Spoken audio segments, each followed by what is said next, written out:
Tidak logis kalau ada anak bangsa yang sampai saat ini masih memperdebatkan tentang nilai-nilai Pancasila. Kenapa? Karena kita katakan bahwa secara sejarah Pancasila lahir sebelum Indonesia ada. Ya. Artinya tidak dapat kita pungkiri bahwa salah satu sumber nilai tertinggi yang ada di Indonesia itu termaktub di dalam Pancasila. Oleh karena itu, tidak layaklah secara teori kita terus memperdebatkan Pancasila itu sendiri. Ngapain kita perdebatkan Pancasila? Yang akan kita perdebatkan adalah apakah semua nilai-nilai di dalam Pancasila ini sudah terlaksana atau sudah terimplementasi dengan baik mulai Indonesia Merdeka 45 sampai di 2020 dan masuk di 2021 awal sekarang ini. Itu yang kita perdebatkan. Kita tidak usah perdebatkan isinya. Ngapain kita perdebatkan isinya? Wong kita tidak hadir pada waktu itu kok. Ya.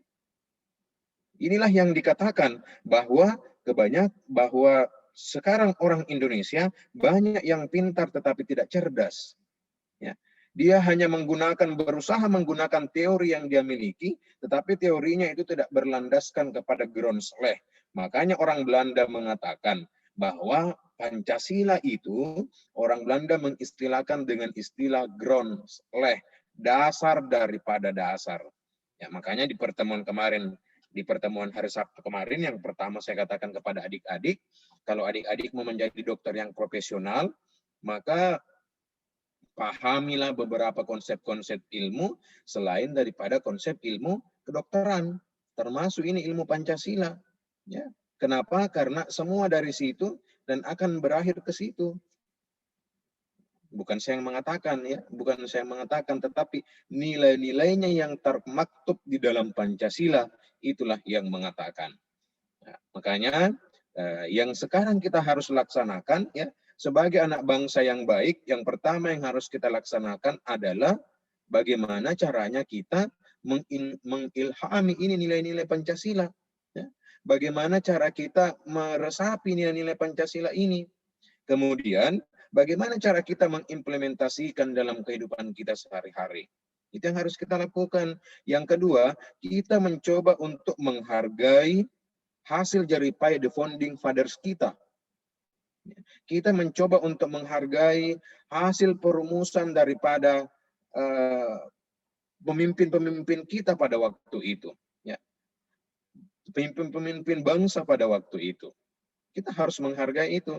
Ya. Jangan sampai sekarang karena dengan adanya beberapa macam politik, ya, adanya beberapa macam pengaruh-pengaruh yang mengatakan bahwa Pancasila ini tidak sesuai dengan agama, Pancasila ini seperti ini, Pancasila ini seperti ini, ya, seakan-akan sekarang mengatakan banyak bahkan waktu di era pertamanya Bapak Presiden itu dibentuk suatu badan yang namanya Badan Perlindungan, ya, Badan Perlindungan tentang, saya lupa kepanjangannya, kalau tidak salah BPAP itu ya, Badan Perlindungan terhadap Pancasila ini. Ya, dia membentuk itu. Kenapa? Karena banyak oknum-oknum ya yang tumbuh sekarang itu, dia seakan-akan berkehendak untuk mengubah struktur, mengubah nilai-nilai dalam Pancasila. Ya. Nah, sekali lagi saya katakan, tidak logis anak bangsa sampai saat ini memperdebatkan nilai-nilai yang ada di dalam Pancasila. Kenapa? Karena kalau kita melihat sejarah dan memahaminya, kita dapat mengatakan Pancasila sudah ada sebelum Indonesia merdeka. Akan tetapi, pada waktu itu Pancasila belum tertulis. Yang selayaknya adik-adik lihat, ketuhanan yang Maha Esa, kemanusiaan yang adil dan beradab, persatuan Indonesia sampai kerakyatan yang dipimpin oleh hikmat dan sampai keadilan sosial, itu pada sebelum Indonesia merdeka belum tertulis itu. Ya, Pancasila itu ditemukan di mana? Pancasila itu ditemukan di living law. Pancasila itu ditemukan di jiwa bangsa. Pancasila itu ditemukan di adat budayanya masyarakat pada waktu itu. Pancasila pada waktu itu belum tertulis. Ya, pada waktu itu belum tertulis selayaknya yang kita lihat, yang kita pegang, sampai saat ini. Ya.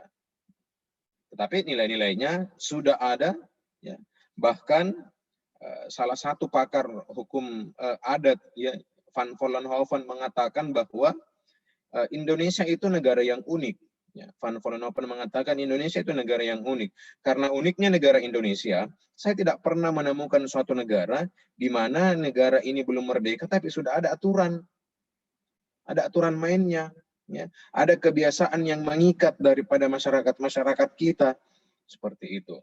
Ya. Jadi sekali lagi, kalau Anda mendengarkan perdebatan Pancasila, sampaikan saja bahwa tidak ada dasar orang dapat berdebat tentang nilai Pancasila.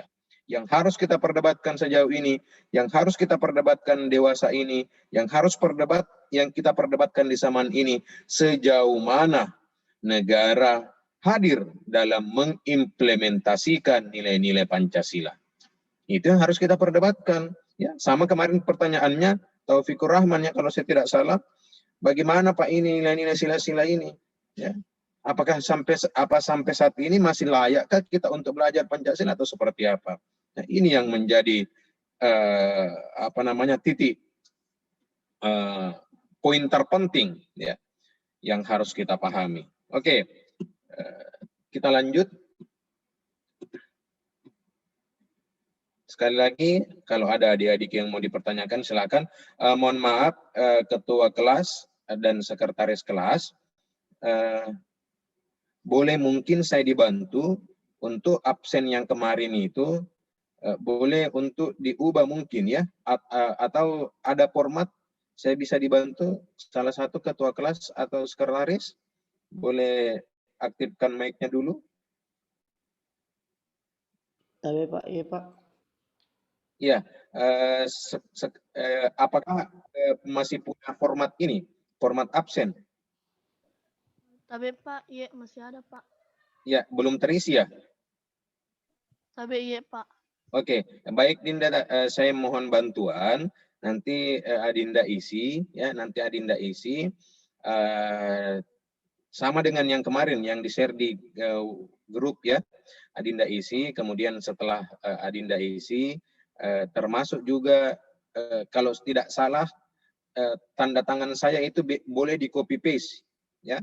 Nanti mohon bantuan ditanda tangankan saja di kolom absennya, karena mohon maaf saya tidak ada kesempatan untuk mengisi tadi absennya, ya. Sekaligus juga mohon bantuan Dinda untuk mengisi keterangan, ya, memberikan nama, hari ini, tanggal ini, dan mata kuliah kita hari ini.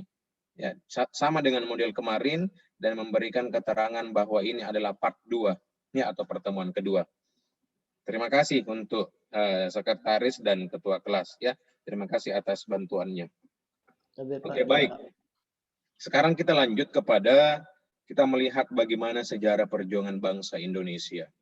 Ya, kita kembali mengulang-ulang karena salah satu founding fathers kita, ya, salah satu Presiden Republik Indonesia yang pertama pernah mengatakan begini, bangsa yang hebat adalah bukan bangsa yang kaya, bukan bangsa yang kaya raya, bukan bangsa yang memiliki banyak uang, bukan bangsa yang memiliki banyak kendaraan, ya. Akan tetapi bangsa yang hebat menurut the founding fathers kita adalah bangsa yang tidak pernah melupakan sejarahnya. Itu pernyataan daripada Bapak negara kita, Bapak Insinyur Soekarno, ya, bahwa dia mengatakan bangsa yang hebat adalah bangsa yang tidak pernah melupakan sejarahnya.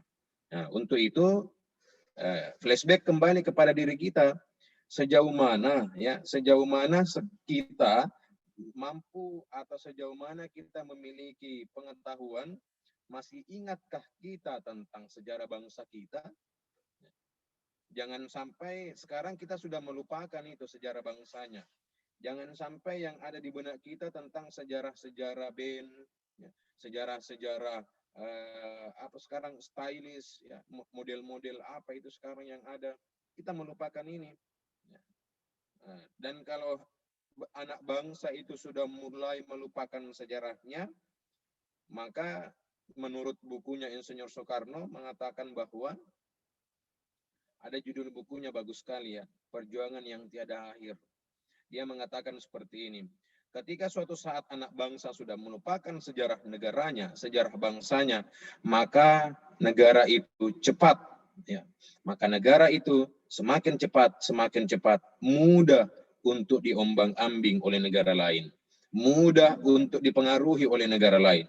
Ya. Mungkin ini salah satu dampak sekarang yang terjadi di Indonesia, ya, di mana kita seakan-akan sangat mudah dipengaruhi oleh negara lain. Ya. Di Indonesia sangat mudah, apapun itu di Indonesia bisa diterima. Ya.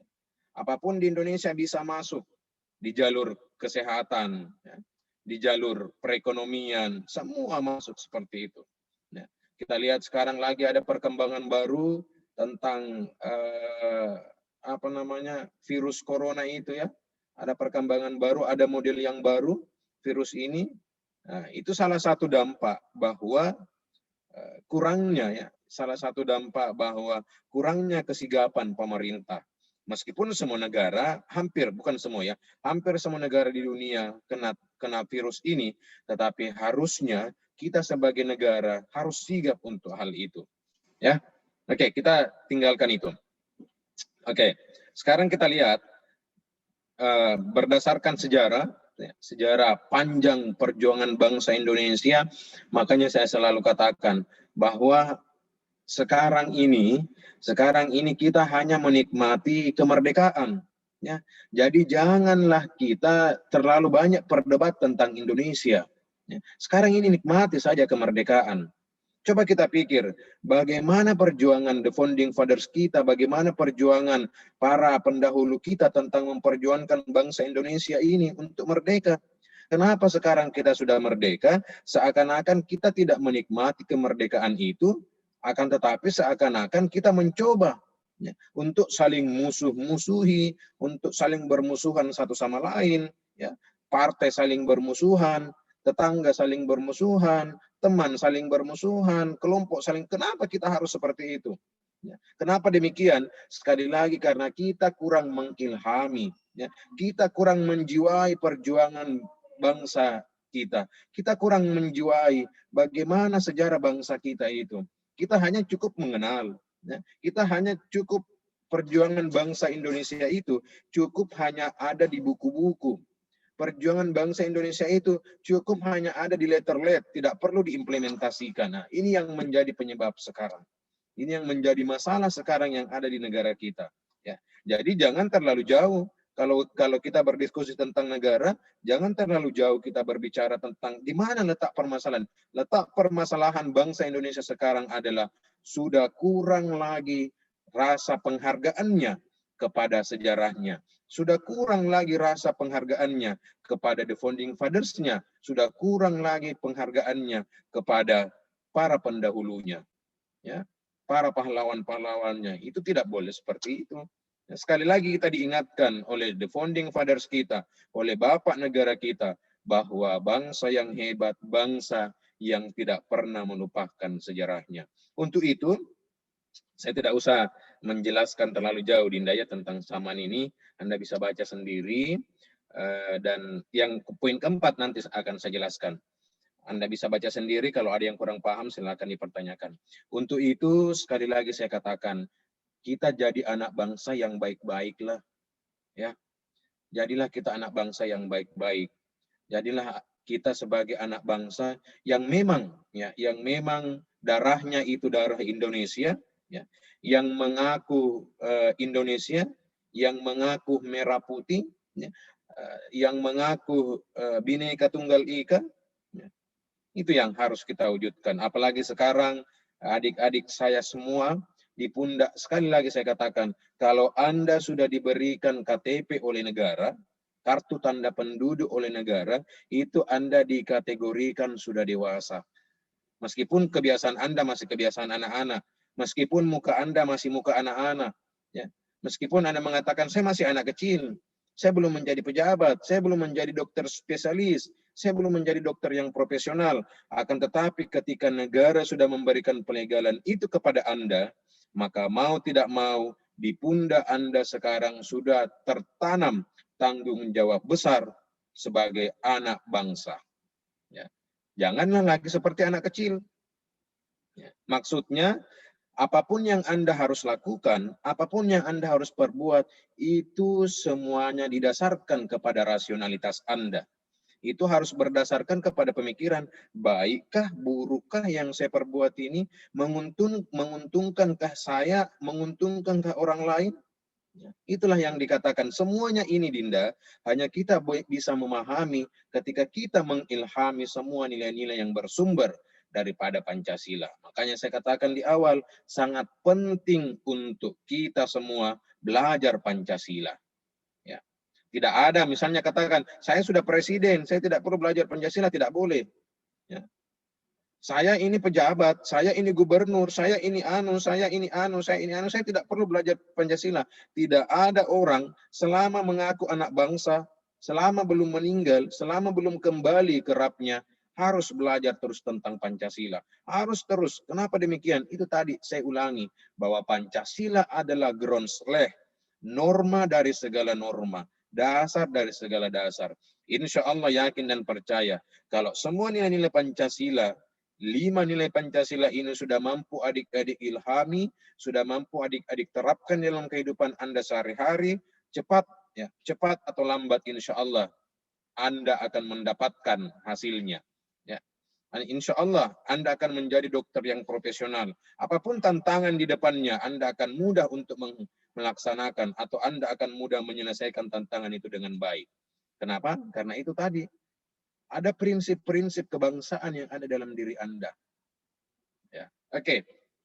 Sekarang yang saya mau jelaskan, adik-adik boleh baca sendiri ya. Saman Sriwijaya, kapan itu, dari abad apa yang terjadi di Saman itu. Adik-adik baca saja. Kalau saya jelaskan semua nanti waktunya habis dan kita tidak bisa diskusi. Kemudian yang kedua masuk kepada Saman Majapahit. Kapan itu Saman Majapahit dan apa itu yang terjadi di Saman Majapahit, silakan adik-adik baca sendiri ya. Dan ketiga masuk kepada Saman Kemerdekaan, apa itu dan apa yang terjadi di Saman Kemerdekaan itu. Ya, yang poin keempat ini yang mau jelaskan. Ini adalah hal yang paling penting yang harus adik-adik ketahui. Ya. Jangan sampai suatu saat Anda keluar negeri misalnya, ya, Anda ditanya, Anda orang Indonesia? Ya, saya orang Indonesia. Ditanya lagi, saya perbesar sedikit ya, supaya tampilannya mungkin adik-adik kurang jelas. Nanti ditanya, Anda orang Indonesia? Ya, saya dari Indonesia. Kenapa itu Indonesia namanya Indonesia? Nanti Anda menjawab, memang Indonesia, bukan Malaysia. Wah, itu bukan jawaban seorang ilmuwan. Ya. Ditanya kenapa namanya Indonesia? Karena memang Indonesia, Pak. Memang presiden saya dulu menamakan namanya Indonesia. Ya. Nah, itu bukan seorang ilmuwan. Ya. Jadi saya tidak mau tahu kalau Anda lagi ditanya, kenapa itu namanya Indonesia? Anda sudah bisa jawab. Ya. Ada sejarahnya. Tidak serta-merta diberikan nama Indonesia. Kenapa demikian adanya? Salah satu sejarah, ini sejarah singkat ya. Kalau di buku itu panjang sekali sejarahnya. Saya ambil saja, mengutip saja singkatnya. Pada tahun 1850 dikatakan bahwa James Richardson ya, membuat sebuah slogan. James ini pada waktu itu adalah seorang penyair. Ya. Dia sering membuat puisi, dia sering membuat sajak, ya, James ini. Sehingga membuat slogan dalam suatu buku, ya, dalam suatu bukunya.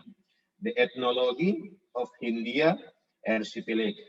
Ya, ini dia menggunakan nama Indonesia, Hindia.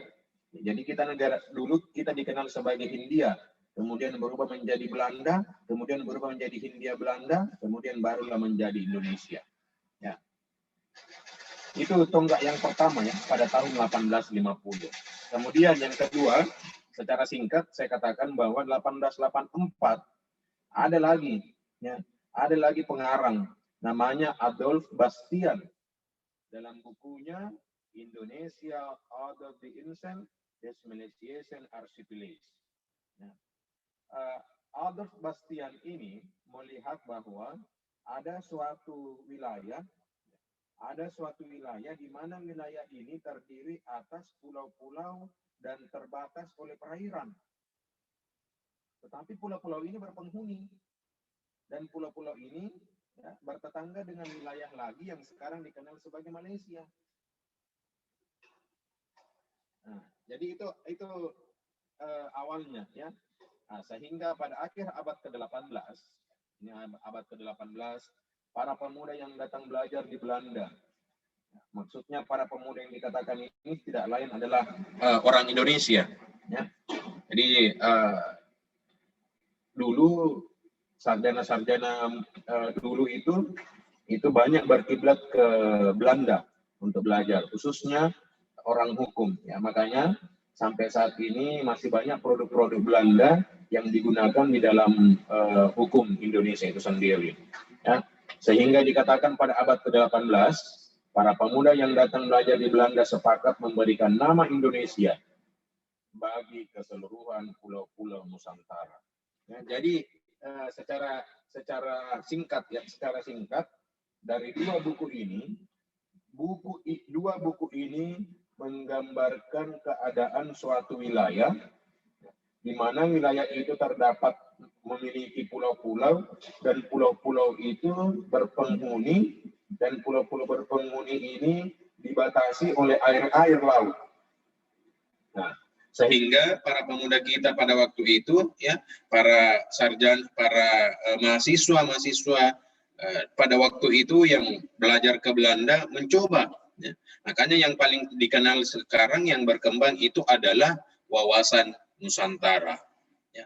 Jadi dari konsepnya seperti ini ya, orang pada waktu itu dia berpikir kalau seperti itu seakan-akan ini wilayah kita ini Indonesia, belum ada Indonesia waktu itu, dinamakan pada waktu itu perairan Nusantara.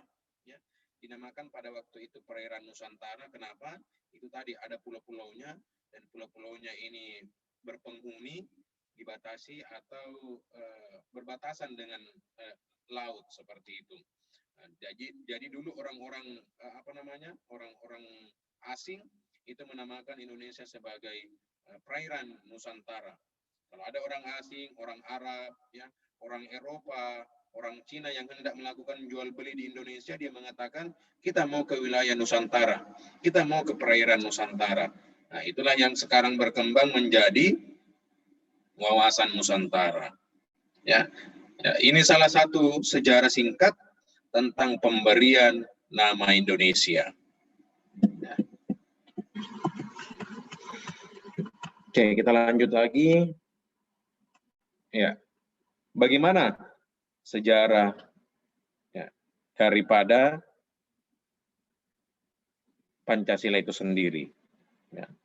Ini tentunya diawali dengan pembentukan suatu badan penyelidikan usaha-usaha persiapan kemerdekaan yang biasa kita kenal BPUPKI atau BPUPK. Ya. Di mana badan ini terdiri dari 67 orang, ya, ditambah dengan 7 anggota istimewa. Ketua BPUPKI pada waktu itu adalah Dr. KRT Rajiman Widyodiningrat. Salah ketik ini ya, bukan Widyodiningrat. Ya. BPUPKI ini melangsungkan 2 kali sidang. Ini yang harus adik-adik juga bedakan. BPUPKI ini melangsungkan 2 kali sidang secara besar, secara umum, sidang pertama dan sidang kedua. Sidang pertama berlangsung pada 29 Mei sampai 1 Juni 45 dan sidang kedua berlangsung pada 10 sampai 17 Juli 1945. Sidang pertama membahas perumusan dasar negara merdeka. Saya ulangi bahwa sidang pertama membahas perumusan dasar negara Indonesia merdeka. Sedangkan sidang kedua membahas rancangan undang-undang dasar. Ya. Jadi 2 sidang ini memiliki pembahasan yang berbeda. Satu membahas perumusan dasar negara, Satu, membahas rancangan undang-undang dasar, membahas perumusan dasar negara Indonesia merdeka, tidak lain membahas tentang Pancasila. Ya. Jadi Pancasila merupakan dasar negara. Ya. Sedangkan undang-undang dasar merupakan hukum dasar negara. Itu harus adik-adik bedakan. Apa perbedaan Pancasila dan undang-undang dasar? Pancasila, saya ulangi, Pancasila merupakan rumus, ya. Pancasila merupakan dasar negara Indonesia. Saya tadi katakan orang Belanda menggunakan istilah grondslag, ya. Dasarnya, layaknya rumah, Pancasila itu adalah pondasinya. Ya. Kalau tidak ada pondasinya, berarti rumah itu tidak bisa berdiri. Ya. Sedangkan undang-undang dasar itu adalah hukum dasar negara. Ya. Jadi ada dasar negara, ada hukum dasar negara. Hukum dasar negara itulah yang dikatakan Undang-Undang Dasar Negara Republik Indonesia tahun 1945 yang sampai saat ini sudah mengalami 4 kali amandemen. Ya, saya ulangi sekali lagi bahwa BPUPKI melangsungkan 2 kali sidang dan setiap sidang membahas sesuatu hal yang berbeda. Sidang pertama tentang perumusan dasar negara dan sidang kedua tentang rancangan undang-undang dasar. Yang kita terima saat ini menjadi Undang-Undang Dasar Negara Republik Indonesia tahun 1945. Slide terakhir. Nah, ini ya. Ini yang selalu kita dengar perdebatan, khususnya para ilmuwan hukum, para praktisi hukum, ya. Ada Pancasila, ada Trisila, dan ada Ekasila. Ya. Ada beberapa oknum, ada beberapa kelompok yang hendak mengembalikan Pancasila itu ke dalam Trisila. Nah, ini kemarin di pertemuan pertama saya katakan, kenapa sih harus Pancasila? Kenapa bukan Trisila? Atau kenapa bukan Ekasila? Kenapa yang diterima adalah Pancasila? Inilah isi daripada konstruksi pidato Insinyur Soekarno pada 1 Juni 1945. Ya. Jadi pada waktu itu diusulkan, ya, pada waktu itu diusulkan konsep ada Pancasila atau konsep Trisila atau konsep Ekasila. Ya. Kita lihat sebenarnya ada panitia, mungkin minggu depan ya baru kita bahas panitia-panitianya. Siapa panitia-panitia perumusan itu ya? Kalau kita mengingat di pelajaran kita di SD, SMP, SMA ada panitia-panitia, panitia 8, panitia 9, ya. Ini sama dengan adik-adik. Kalau buat kegiatan di Fakultas Kedokteran pasti ada panitianya. Siapa mau jadi bendaharanya? Siapa mau jadi ketuanya? Begini juga pada waktu itu, ya. Nah, jadi pada waktu itu, ya, pada waktu itu sejarah singkat saja ya saya jelaskan. Pada waktu itu beberapa orang, ya, beberapa orang yang ada di dalam panitia itu berpikir bahwa sebentar ini Insinyur Soekarno akan mengumumkan melalui pidatonya dengan peristilahan Trisila. Ya, pada waktu itu. Ya. Kalau kita melihat sejarah, pada waktu itu setelah pertemuan dimulai, ya, setelah pertemuan diakhiri, ya, nanti kita lihat ya, setelah pertemuan diakhiri, Muhammad Yamin dan Muhammad Hatta duduk-duduk di teras. Ya. Ini saya kasih bahasa sederhana, bahasa kita orang Makassar ya. Sepertinya begitu ya, duduk supaya kita mudah memahami. Dia duduk-duduk di teras pertemuan itu, ruangan itu. Tiba-tiba Muhammad Yamin dan Muhammad Hatta berdiskusi. Loh kok gimana ini? Besok kita sudah mendengarkan ini pidato Soekarno. Sepertinya Soekarno akan menginformasikan kepada kita semua yang akan digunakan adalah Trisila. Nah, Muhammad Hatta berpikir, iya juga ya Yamin. Ya. Tapi tidak seperti itu ya. Saya hanya menggunakan bahasa ringan supaya Anda mudah mengerti. Hatta mengatakan, iya juga ya Muhammad Yamin. Nah iya, bagaimana solusinya ini? Setelah ada perdebatan antara dua the founding fathers kita ini, dua pahlawan bangsa ini, tiba-tiba lewat Insinyur Soekarno. Ya, dipanggillah oleh kedua ini, bro, sini dulu bro. Ya, kita minum kopi dulu bro. Ya, tapi tidak seperti itu ya. Saya gunakan bahasa sederhana saja. Setelah Insinyur Soekarno bergabung, singkat cerita disampaikanlah seperti ini. Bung Karno, bagaimana ini? Saya lihat Bung Karno ini lebih kepada Trisila. Kemudian Hatta mengatakan, sepertinya konsep Trisila ini itu tidak sesuai dengan nilai-nilai masyarakat bangsa kita. Hatta mengatakan demikian. Ya. Inilah yang menjadi pemikiran-pemikiran. Kenapa? Karena kita katakan bahwa Muhammad Hatta itu, ya, pemikiran-pemikiran Muhammad Hatta itu adalah pemikiran-pemikiran akademisi. Pemikiran-pemikiran Muhammad Hatta itu pemikiran-pemikiran murni, tidak ada unsur politiknya. Ya, tidak sama dewasa ini. Ya. Banyak pejabat negara, banyak pemerintah negara yang mengaku Garuda di dadaku, tapi komunis di kepalaku. Ya. Banyak yang seperti itu, yang mengedepankan politik. Tetapi kalau Bung Hatta tidak seperti itu. Bung Hatta selalu berpikir atas dasar rasionalitasnya.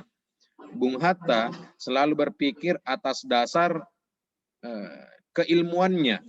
Bukan atas dasar kepentingannya, bukan atas dasar kepentingan pribadinya, bukan atas dasar kepentingan golongannya. Dengan demikian, pernyataan tadi Bung Hatta menghantui terus pemikirannya Soekarno. Soekarno mengatakan, kenapa Bung Hatta berpikir demikian ya? Kenapa Bung Hatta mengatakan kalau Trisila yang jadi itu akan memberikan dampak yang kurang bagaimana kepada negara kita? Kenapa Bung Hatta mengatakan Pancasila itu konsep yang bagus, konsep yang sesuai dengan nilai masyarakat Indonesia? Itu terus di pikirannya Soekarno. Sampai pagi hari dikumpulkan lagi semua panitia tersebut. Ya, kelompok-kelompok tertentu dalam panitia ini sudah meyakinkan dirinya, Bung Karno sebentar akan menyampaikan pidato tentang konsep Trisila. Ya. Tetapi Muhammad Yamin dan Hatta mengatakan, ya, semua konsep yang saya serahkan sudah saya serahkan kepada Bung Karno. Bung Karno lah yang mengetuk palu. Pada waktu yang ditentukan, Bung Karno menyebut bahwa dasar negara Indonesia adalah Pancasila dengan nilai kebangsaan. Ya, pada waktu itu belum bersusun tuh. Ya, saya tadi katakan bahwa pada waktu ini, pada waktu 1 Juni 45 belum tertulis. Ya, belum tertulis seperti yang kita lihat ketuhanan yang Maha Esa sampai kepada keadilan sosial bagi seluruh rakyat Indonesia belum tertulis. Baru ada konsepnya.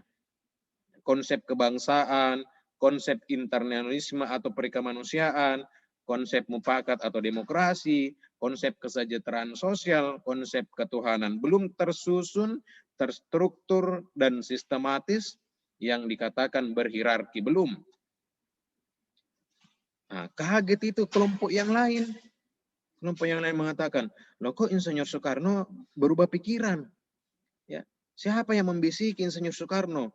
Padahal kemarin, rapat kemarin kita yang pertama seakan-akan Insinyur Soekarno mengarah kepada konsep Trisila. Di mana konsep Trisila itu adalah konsep sosionasionalisme, sosiodemokrasi, dan ketuhanan. Ya. Kenapa demikian adanya? Saya sekali lagi mengatakan bahwa ini adalah salah satu dukungan atau bantuan daripada Muhammad Yamin dan Bung Hatta pada waktu itu. Saya sampaikan kepada adik-adik, Pancasila, ya, Trisila, dan Ekasila itu adalah saudara. Ya, sama Ji. Tidak ada bedanya. Pancasila, Trisila, Ekasila sama Ji. Kenapa? Karena kalau kita melihat daripada slide ini, ya, kebangsaan dan perikemanusiaan itu termaktub di dalam nilai sosionasionalisme menurut Trisila. Ya. Demokrasi dan kesejahteraan sosial itu termaktub di dalam nilai sosiodemokrasi menurut Trisila. Serta ketuhanan termaktub di dalam ketuhanan. Dan kesemuanya ini menurut konsep Ekasila tidak lain adalah nilai gotong royong. Ya. Jadi apa yang mau kita perdebatkan kalau sama? Kalau seperti itu apa bedanya, Pak? Bedanya adalah kesesuaian dengan law, kesesuaian dengan hukum.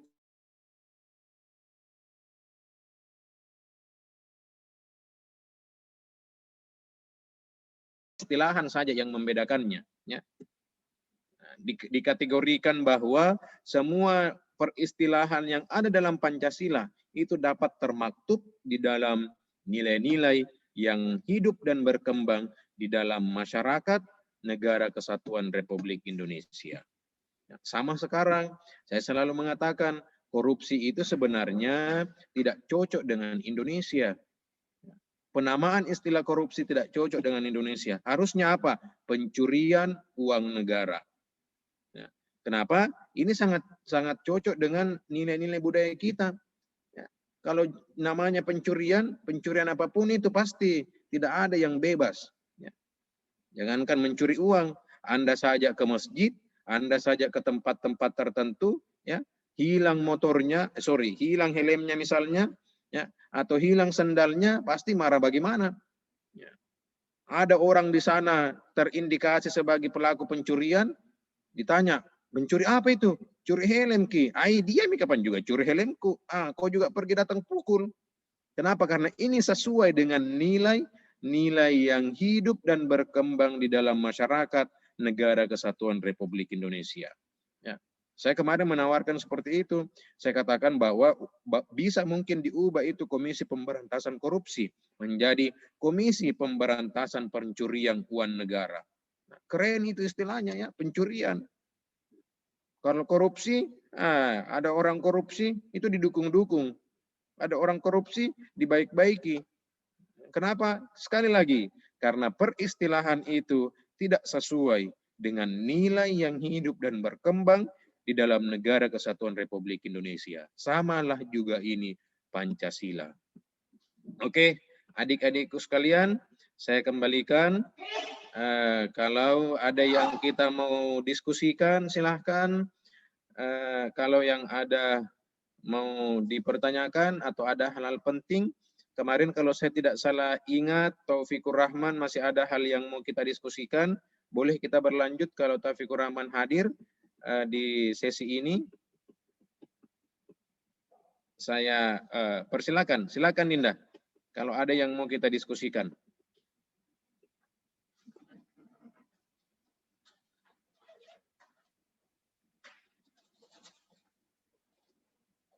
Silakan aktifkan mic-nya ya. Langsung saja aktifkan mic-nya.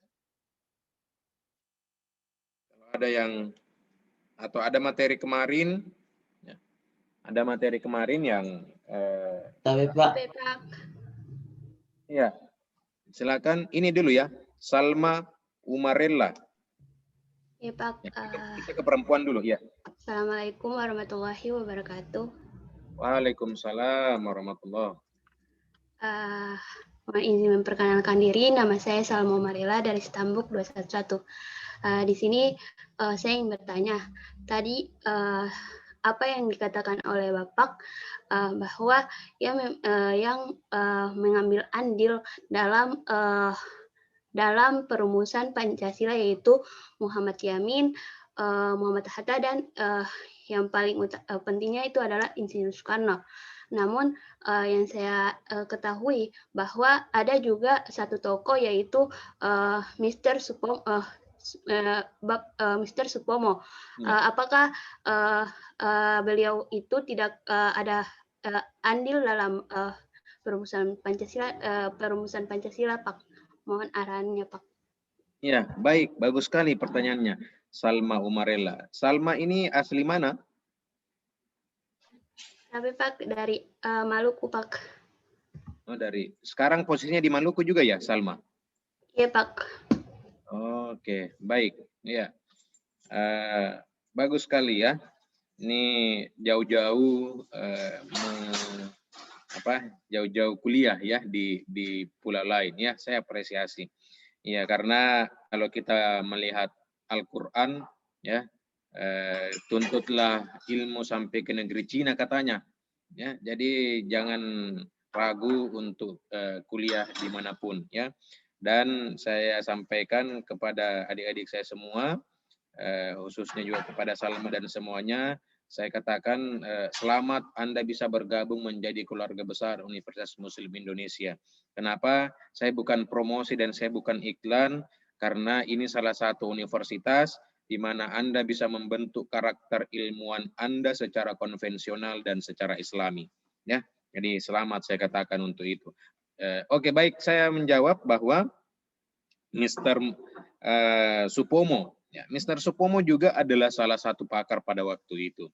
Ya, jadi di dalam pertemuan itu, di dalam panitia itu sebenarnya sembari ada tokoh agamanya, ya, ada tokoh masyarakatnya. Nanti saya perlihatkan panitia tersebut. Mungkin minggu depan materinya. Ya, sembari ada panitia-panitia yang terdiri dari tokoh masyarakat, tokoh agama, ada dari sejarawan, ada dari pemerintahan pada waktu itu.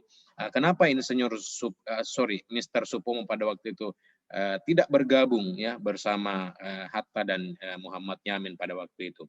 Akan tetapi Salma dan adik-adik yang lain perlu ketahui bahwa memang di panitia ini terbagi dua kubu, ya, di mana kubu pertama menginginkan untuk Soekarno atau Bung Karno menyampaikan pidato tentang Trisila. Ya. Kubu yang lain menginginkan bahwa Bung Karno menyampaikan konsep Pancasila, termasuk Muhammad Yamin, termasuk Bung Hatta pada waktu itu, termasuk Mr. Supomo pada waktu itu.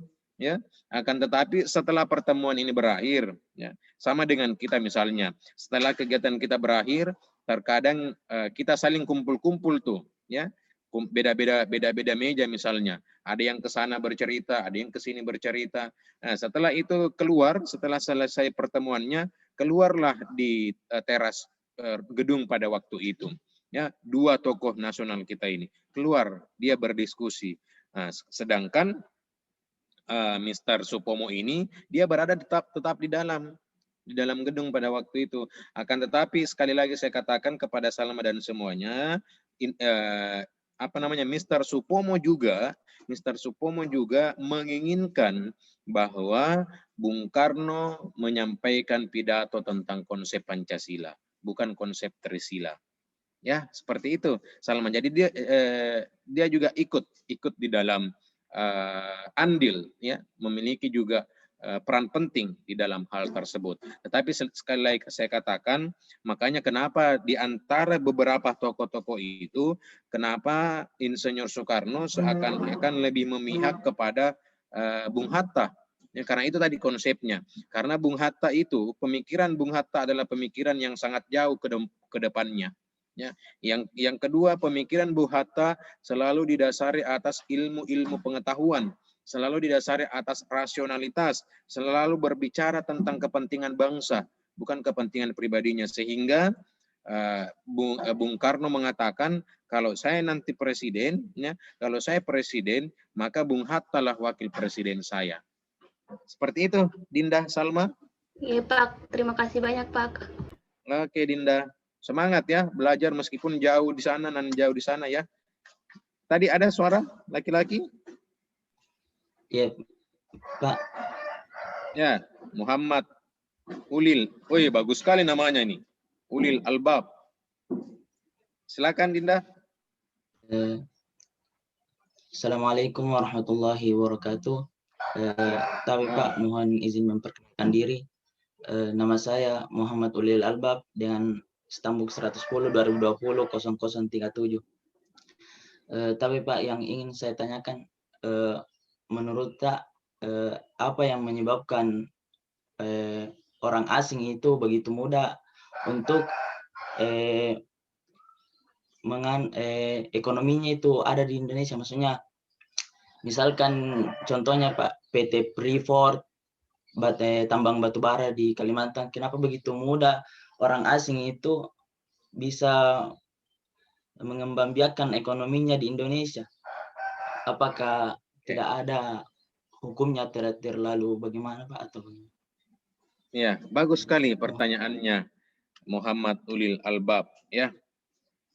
Kenapa orang asing mudah untuk mengakses sumber daya ya, ataukah mudah untuk mengakses mudah masuk ke Indonesia seakan-akan dia adalah warga negara Indonesia? Kenapa demikian Pak? Ya, di mana kira-kira di mana salahnya? Ya, atau bagaimana solusinya ketika terjadi seperti itu? Contohnya tadi Adinda Ulil ini mengangkat tentang kasus Freeport ya. Oke, baik. Yang pertama Dinda, saya jelaskan bahwa itulah lemahnya Indonesia. Itulah lemahnya Indonesia. Kenapa saya katakan di mana letak lemahnya Indonesia? Indonesia itu ya, banyak orang pintarnya, tapi sangat sedikit orang cerdasnya. Di Indonesia kalau ada orang cerdas, ya, kalau ada orang cerdas itu dianggap sebagai benalu dalam pemerintahan. Ya, itu dianggap sebagai suatu lawan pemerintahan. Ya, kalau ada orang cerdas. For example misalnya, mantan presiden kita B.J. Habibie, ya, ini kalau kita berpikir logika, kenapa mantan presiden kita almarhum, kenapa dia tidak digunakan di Indonesia? Ya. Kenapa kita tidak terlalu gunakan pemikirannya? Ya. Kenapa Indonesia tidak berusaha untuk membuat suatu perusahaan pesawat terbang? Ya. Ini kan konsep kalau kita kalau kita melihat sejarah, salah satu penemu ya atau salah satu pencipta pesawat terbang itu salah satunya adalah B.J. Habibie ya, salah satunya. Kenapa dia dipakai di Jerman? Itu salah satu konsep yang mengatakan ya bahwa anak bangsa kita ini banyak orang hebat, anak bangsa kita ini banyak orang yang memiliki potensi ya, yang kalah dengan bangsa-bangsa lain. Kita adalah mengaku ya, Indonesia mengaku adalah negara yang berpredikat Muslim terbesar di dunia. Ya. Kita negara terbesar Islam di dunia. Kalau kita negara terbesar Islam di dunia, maka seharusnya kitalah negara yang terkuat di dunia. Ya. Kenapa? Karena nilai-nilai Islam itu kita yang pahami. Jadi itu yang pertama tadi. Yang pertama bahwa kurangnya pemanfaatan terhadap anak bangsa ya, yang memiliki kompetensi lebih di Indonesia. Ya, itu. Padahal kalau kita melihat di Papua, mohon maaf kalau ada adik-adik orang Papua, di Papua sana banyak orang hebat kok, tetapi tidak diberikan ruang. Kurang diberikan ruang. Jangankan jauh-jauh di Papua, di lingkungan kita saja sendiri. Waktu kita SD, waktu kita SMP, waktu kita SMA, ada teman kita yang cerdas. Tetapi tidak diberikan ruang untuk itu. Kenapa? Boleh jadi mungkin karena faktor ekonominya tidak lanjut S1. Padahal dia hebat kok. Padahal dia mampu kok untuk itu. Kenapa demikian adanya? Sekali lagi, karena negara kurang hadir memperhatikan hal-hal ini. Ya, itu yang pertama. Nah, jadi sebenarnya ya, Freeport itu sebenarnya boleh kita kelola sendiri. Kenapa tidak? Kita punya sumber daya manusia yang baik kok. Tetapi sekali lagi demikian adanya. Ada indikasi ya, ada indikasi di dalam pemerintahan ketika itu anak bangsanya cerdas, maka seakan-akan itu tidak diberikan kompetensi, tidak diberikan kemampuan untuk berkembang. Kenapa? Karena ditakutkan ketika anak ini yang berkembang, maka ditakutkan akan mempengaruhi jalannya roda-roda pemerintahan. Kenapa demikian? Karena pastinya ketika orang yang cerdas itu adalah orang yang selalu mengkombinasikan ya ilmu pengetahuan dan implementasi. bukan orang yang selalu mengkombinasikan ilmu pengetahuan dengan kepentingannya, tetapi mengkombinasikan ilmu pengetahuan dan kepentingan bersama. Nah, dikhawatirkan kalau ini yang berkembang terus-menerus akan mempengaruhi roda pemerintahan di Indonesia, akan mempengaruhi kebijakan-kebijakan di Indonesia. Ya, karena kita tidak bisa memungkiri juga, ya, banyak kebijakan-kebijakan yang tidak pro rakyat, banyak kebijakan-kebijakan yang hanya pro pemerintah misalnya, yang pro partai tertentu, yang pro kelompok-kelompok tertentu. Ya, ini secara pelaksanaan, ya, secara implementasi demikian. Itu yang pertama. Yang kedua, kenapa demikian, Pak?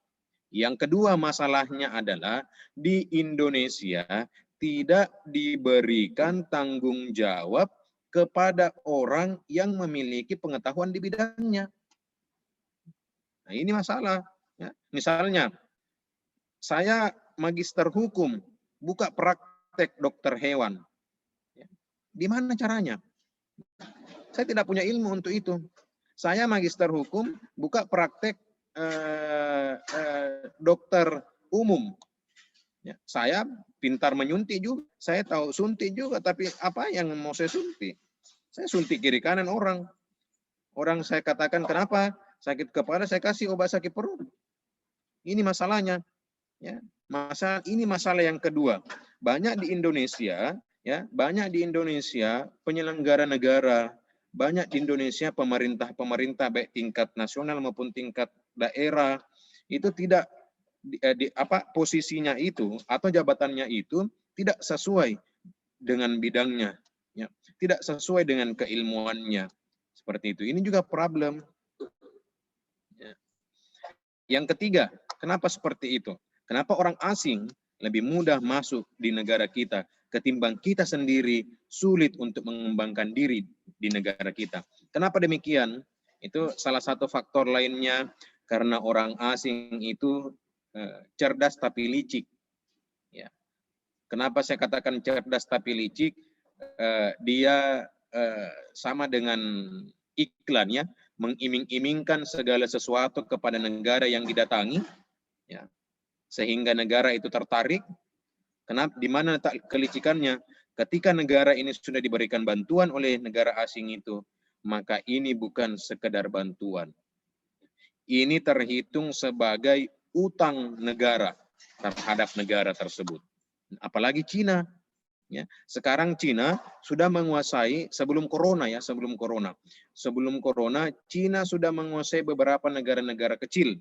Kenapa demikian? Karena Cina itu kalau memberikan bantuan kepada suatu negara, Cina tidak hanya memberikan uang, Cina tidak hanya memberikan bantuan dalam berupa uang, tetapi Cina juga memberikan bantuan tenaga ahlinya dan semua peralatan canggih diberikan kepada negara tersebut.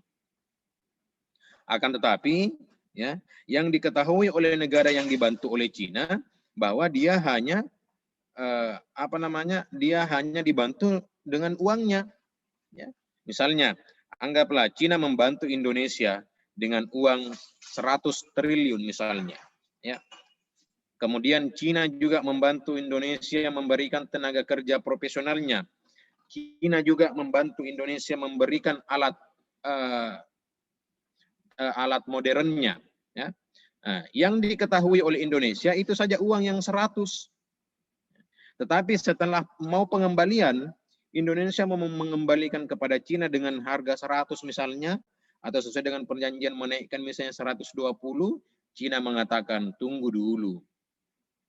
Ingatkah engkau ketika saya memberikan engkau uang 100, saya juga ikutkan tenaga ahliku. Saya juga ikutkan alat-alat modernku. Itu semua tidak gratis. Nah, inilah yang menyebabkan, inilah yang saya katakan cerdas tapi licik. Inilah yang menyebabkan negara-negara kecil itu sekarang dikuasai oleh Cina. Kenapa? Salah satu hal, tidak mampu memberikan pengembalian dana kepada negara Cina. Seperti itu, ya, Ulil. Jadi memang, tetapi hal yang saya sampaikan ini itu jangan menjadi beban buat Anda. Ya, jangan sampai Anda mengatakan kalau seperti itu, Pak, kita tidak usah mengembangkan potensi kita sebagai anak bangsa. Karena meskipun kita berkembang, Pak, meskipun kita cerdas, kita tidak dipergunakan atau kita tidak dilirik oleh negara. Jangan seperti itu ya. Karena di awal saya selalu di pertemuan hari Sabtu kemarin saya katakan, ya, sekarang Anda harus berpikir positif, serahkanlah semua yang negatif-negatif kepada yang kemarin-kemarin atau yang sekarang menjabat. Sehingga suatu saat kita meyakini bahwa Indonesia akan menjadi negara yang mampu berdiri sendiri di kaki sendiri. Itulah yang dikatakan berdikari, berdiri di kaki sendiri. Yang mampu bebas dari ancaman negara-negara lain. Bukankah kita Indonesia pernah menjadi macan Asia? Ya. Bukankah negara kita pernah menjadi macan Asia? Bukankah negara kita pernah ditakuti oleh negara-negara lain? Kenapa sekarang negara kita menjadi kucing Asia? Apa itu kucing Asia? Kucing itu apapun diberikan terkadang dia langsung makan. Ya. Kucing itu siapa yang sering memberikan makanan, maka dia akan mendekati orang tersebut. Begitu sekarang kita Indonesia. Kenapa demikian adanya? Apa masalahnya yang sekarang terjadi?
Halo, suara saya kedengaran?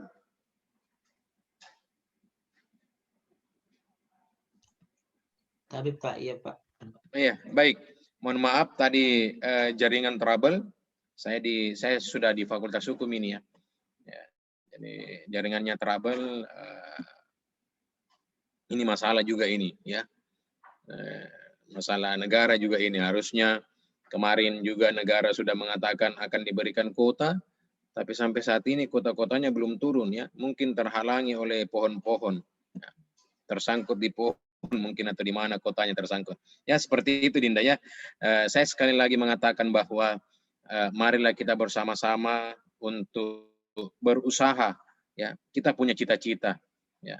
Cita-cita bangsa Indonesia itu ada dalam batang tubuh batang tubuh pembukaan Undang-Undang Dasar Negara Kesatuan Republik Indonesia ya. Kemudian daripada itu untuk membentuk bla bla bla bla ya.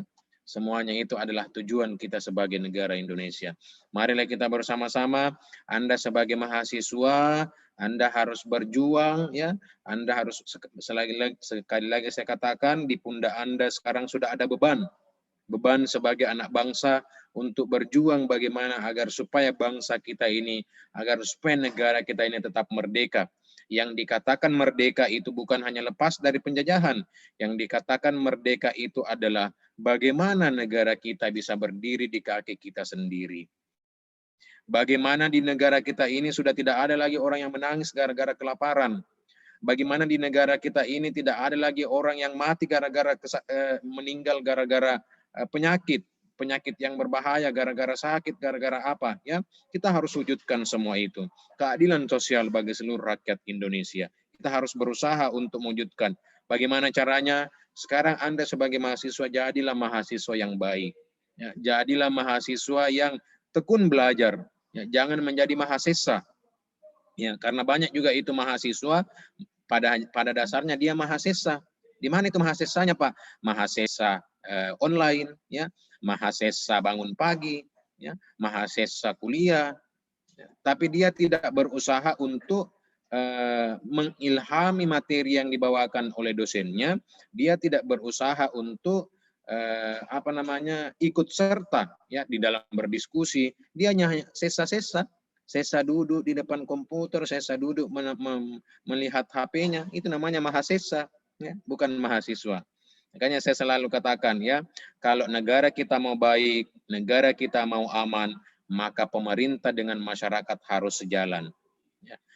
Harus berjalan bersamaan, harus berjalan beriringan, dan semua kepentingan tidak lain adalah kepentingan atas nama bangsa dan negara. Seperti itu, ulil albab. Iya, baik Pak. Terima kasih banyak Pak. Mohon maaf Oke, sebelumnya keluar Dinda. dari materi hari ini. Enggak apa-apa. Sangat bagus pertanyaannya ya. Jadi silahkan adik-adik boleh bertanya tentang materi kita di pertemuan ini. Silahkan. Boleh juga bertanya tentang materi-materi hukum lainnya. Karena sekarang adalah media Anda. Tidak mungkin nanti Anda bertanya ke dosen dokternya. Ya, misalnya dokter A mengajar. Kemudian Anda bertanya, Dok, bagaimana itu hukumnya di Indonesia? Pasti dokter mengatakan, waduh, apa jawabannya saya? Saya kurang paham tentang itu ya. Jadi silakan Dinda. Apapun itu, silakan Anda konsultasikan dengan saya, apalagi itu tentang hukum. Karena itu adalah background saya. Tetapi saya mohon maaf, jangan saya ditanya tentang hukum Al-Quran dan hadis. Ya, kenapa? Karena saya belum memahami, saya belum pakar di bidangnya. Ya, kalau Anda bertanya, Pak, itu Pancasila itu, Pak, di dalam Al-Quran itu surat berapa, ayat berapa? Ya, saya buka kitab kalau seperti itu lagi ya. Tapi kalau tentang pidana, tentang perdata, tentang kejahatan lain, silahkan. Insya Allah saya punya ilmu sedikit ya, tidak banyak tentang itu. Insya Allah saya bisa berdiskusi dengan Anda. Silakan. Kita cukupkan bisa mungkin 20 sampai 9.20 ya. Kita cukupkan 7 menit. Mungkin ada lagi satu yang bisa bertanya. Pak. Ya, silakan Muhammad Fikri ya. Sebelumnya mohon izin memperkenalkan diri. Nama saya Muhammad Fikri Rehan, Stambok 110 2020 0060. Tapi Pak, kedengar suara saya Pak? Silakan Dina. Ya, silakan. Tapi Pak, mohon izin bertanya Pak, kenapa itu Pak, negara yang sejarahnya sudah ribuan tahun kayak Mesir, India Pak, itu masih berkembang sampai sekarang Pak. Sedangkan negara yang sejarahnya cuma ratusan tahun itu kayak Amerika, Kanada, itu bisa cepat maju begitu Pak. Oke Pak. Iya, baik. Sebentar, berikan saya waktu dulu 1 menit untuk membalas chat.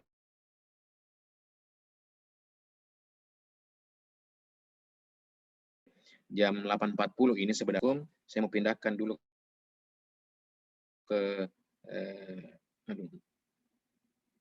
9.30 saja. Sebentar ya, insya Allah.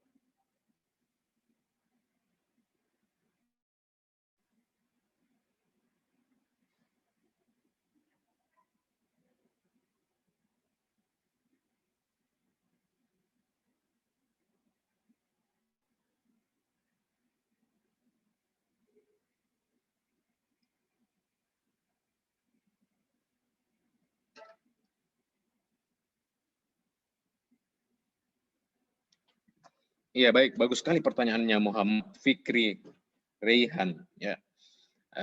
Yang mencoba bertanya kenapa itu Pak ada beberapa negara yang sampai saat ini masih eksis, dan bukan hanya eksis tetapi dia sepertinya berkembang terus. Kenapa? Apa Pak? Apa resepnya? Mungkin seperti itu ya, atau faktor apa yang mempengaruhi demikian? Iya, yang pertama bahwa saya tadi mengatakan suatu negara, ketika suatu negara yang mau baik itu, maka pemerintah dan yang diperintah haruslah sejalan. Itu yang pertama. Ya. Pemerintah dan yang diperintah haruslah sejalan. Yang kedua, tujuan bernegara itu untuk kepentingan bersama. Apa maksudnya? Siapapun pemerintahnya tidak boleh ya menjalankan tugas negara untuk kepentingan pribadi atau untuk kepentingan kelompok atau untuk kepentingan partai. Ya.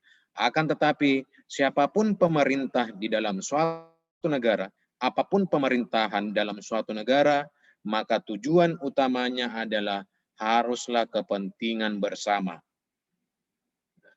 Kalau ini sudah terwujud kepentingan bersama, maka insya Allah akan meminimalisir segala bentuk konflik-konflik yang ada di dalam masyarakat. Ya. Kenapa? Karena kita hidup bersama untuk tujuan bersama. Itu yang kedua. Ya.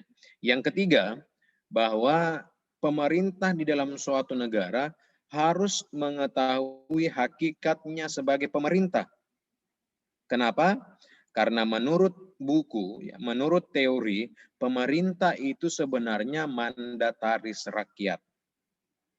Apa maksudnya? Pemerintah itu adalah pelayan rakyat. Ya. Itu yang ketiga, pemerintah adalah pelayan rakyat. Pemerintah bukan pemimpin. Bukan, pemerintah itu pelayan rakyat.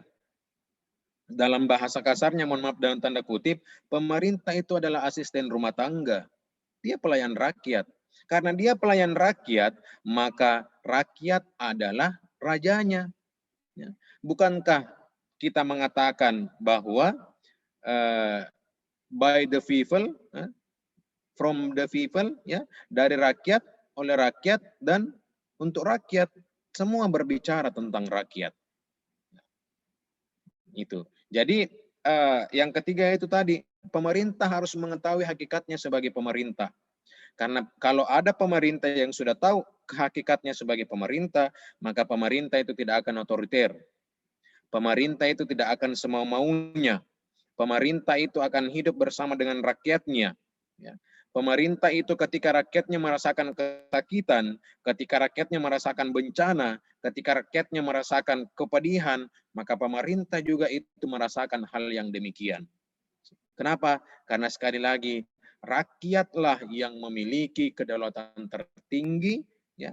Rakyatlah yang memiliki hak yang tertinggi, khususnya kita di Indonesia.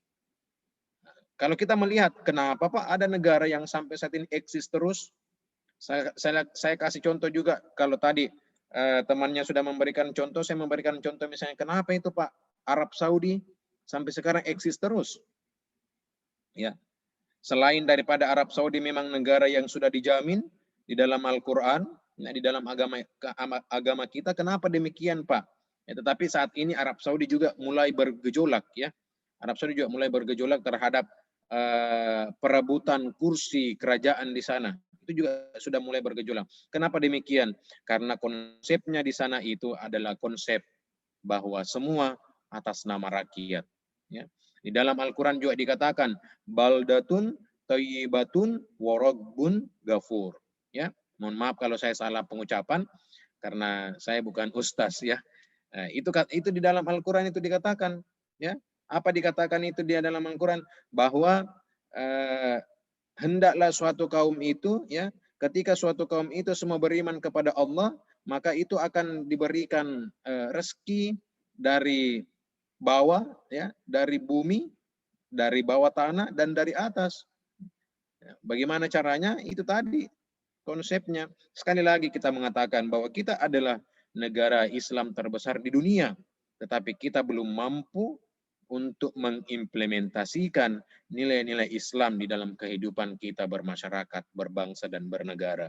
Ya, makanya saya selalu katakan, baik di Fakultas Hukum maupun di fakultas lain saya mengajar, saya selalu mengatakan bahwa sekarang saya mohon kepada adik-adik untuk mulai dari sekarang berpikir yang positif-positif saja. Ya, hal-hal yang negatif itu serahkan kepada yang sekarang-sekarang ini. Ada kok polisi, ada jaksa, ada hakim, berikan kepada dia. biarlah kita memulai negara kita menjadi suatu negara yang baru. Dari mana itu? Dari anak bangsanya. Tidak menutup kemungkinan satu di antara adik-adik saya ini akan menjadi pemerintah pada waktunya, akan menjadi penyelenggara negara pada waktunya. Ya. Kenapa? Karena siapa yang akan menjadi tonggak pemerintah selanjutnya kalau bukan kita anak bangsa ini? Ya. Tidak mungkin Joe Biden ya yang datang menjadi presiden Indonesia. Ya. Tidak mungkin misalnya Barack Obama yang menjadi presiden Indonesia. Tapi presiden Indonesia tidak menutup kemungkinan adalah satu di antara kita adik-adik ke depan. Tidak menutup kemungkinan. Ya, seperti itu. Ya. Tapi Pak, sudah lewat nih waktu tuh Pak. Di jadwal waktu tak sampai jam 9.15 Pak. Iya, oke. Iya, baik. Terima kasih Alfat Aldana untuk mengingatkan. Oke, Dindaku semua, sebelum saya tutup, saya mau mendengarkan dulu laporan dari sekretaris kedua kelas. Apakah sudah diselesaikan absennya? B, Pak. Kelas A sudah, Pak. Baik, terima kasih Dinda Husnul. Kelas B?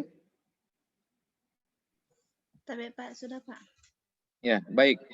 Ya, baik. Terima kasih Adinda Nabila.